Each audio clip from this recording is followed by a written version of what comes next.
अंकित जी, आप जैसे दो और युवा उद्यमी हमारे साथ हैं, काफ़ी इंतज़ार हमने आपको कराया, और ये दोनों ऐसे हैं जो जो कोई एक व्यक्ति घर बनाता है तो उसके उसके दो बड़े कहना चाहिए दो बड़े अवयव जिसे हिंदी में कहते हैं, एक तो बिजली की तारें और दूसरा बाथरूम फिटिंग्स। इन दोनों के बिना घर किसी का भी नहीं बन पाता है। तो मैं पहले वी आर कैबल के पास चलूँगा। विनीत सिंगला जी, आप ये बताएं कि आपका ब्रांड जो है, आप जैसे सर्विस की और क्वालिटी की दोनों की बात हुई थी, तो इन दोनों पैरामीटर्स पे आपका ब्रांड कितना अलग है और कितना दावे के साथ आप कह सकते हैं कि आप बेहतर हैं? तो हमारी जो कंपनी है वी आर काबल, तो वी आर का सबसे पहले मैं मतलब बता देता हूँ। We are is a virtual reality, is a virtual reality, ऐसा आभास कि हम कुछ ऐसा अच्छा बेच रहे हैं, अच्छा बना रहे हैं, अच्छा दे रहे हैं। That is our think behind that brand to make that name. And the thing is that कि हम जो वायर्स बना रहे हैं, चीज़ें बना रहे हैं, तो मैं हिस्ट्री बताना चाहूँगा कि मेरी उम्र 30 साल की है और ये जर्नी मैंने शुरुआत करी थी और इस इंडस्ट्री को शुरुआत मैंने करा, इस ब्रांड का नेम मैंने रखा इस चीज़ को, और मेरे फादर साहब ने साथ दिया। तो हमारे फादर साहब आज भी, एक छोटी सी दुकान है हमारी, पंजाब इलेक्ट्रिक स्टोर, टोहाना हमारा एक शहर है छोटा सा, हरियाणा के हम रहने वाले हैं, हिसार के अंदर हमारा छोटा सा, उसके पास एक टाउन है टोहाना, फतेहाबाद डिस्ट्रिक्ट के अंदर।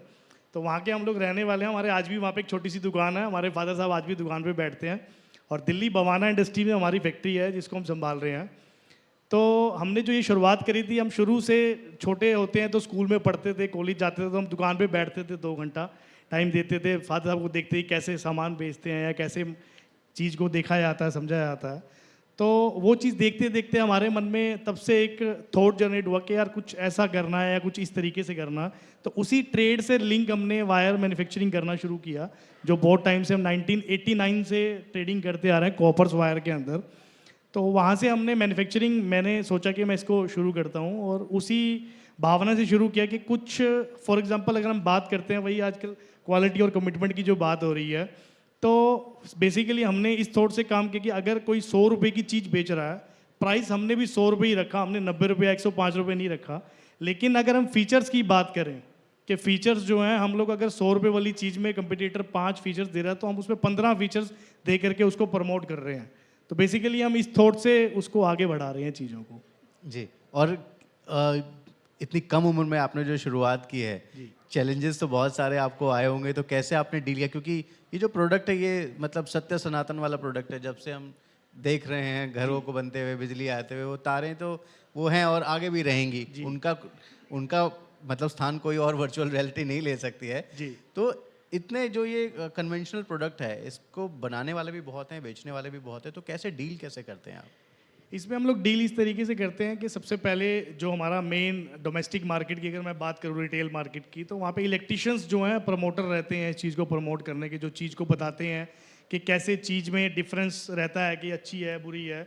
तो उसके लिए हम लोग बहुत सारे ट्रेनिंग प्रोग्राम करते हैं इलेक्ट्रिशियंस के लिए, बहुत सारे नुक्कड़ मीट्स करते हैं जिसके अंदर हम इलेक्ट्रिशियंस को समझाते हैं कि हमने ऐसा क्या डिफरेंट किया अपने प्रोडक्ट के अंदर, क्यों हमारा प्रोडक्ट के अंदर जो 15 फीचर्स हैं इसी रेंज में क्या क्या ऐसे फीचर्स हैं जो डाले गए हैं।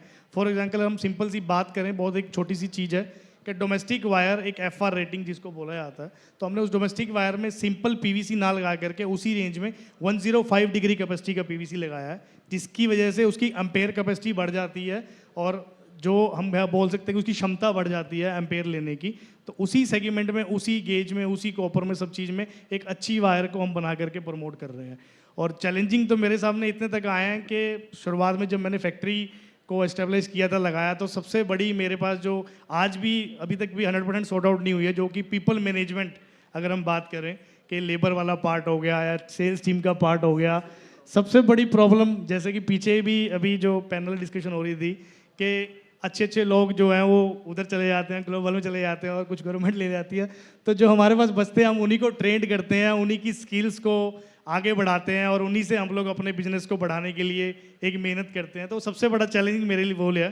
अर्जुन, ये दोनों सवाल आपके पास भी आएंगे एक युवा उद्यमी होने के नाते, कि किस तरह से ये जो आपका सेक्टर है, बहुत कन्वेंशनल सेक्टर है, बहुत कंपटीशन है, बावजूद उसके इस सेक्टर में अगर आप हैं तो कैसे अपने आप को डिफरेंशिएट कर रहे हैं? वो क्या क्या पैरामीटर्स हैं जिस पर एक आपके ब्रांड की एक अलग इमेज है? सर पहले तो एज ए यूथ हर किसी का, हमारा जनरेशनल बिजनेस है तो हर किसी का अपना अपना तरीका है करने का। मैं और मेरे ब्रदर भी पीछे बैठे हैं, जब हम आए थे इस सेक्टर में, इस ट्रेड में, तो 3 पॉइंट हमने सबसे पहले फिगर आउट किए। One is innovation, second is R&D and third is after sale service, जो आप सब ने अभी बात करी। इनोवेशन जो है, जो अब ट्रेंड चल रहा है मार्केट में, हमारी जनरेशन को क्या चाहिए, आजकल क्या चल रहा है मार्केट में, एंड कैसे आप फिगर आउट करो, वो आपका R&D का पार्ट है कि what the market wants and what the market needs and customers की क्या डिमांड्स हैं।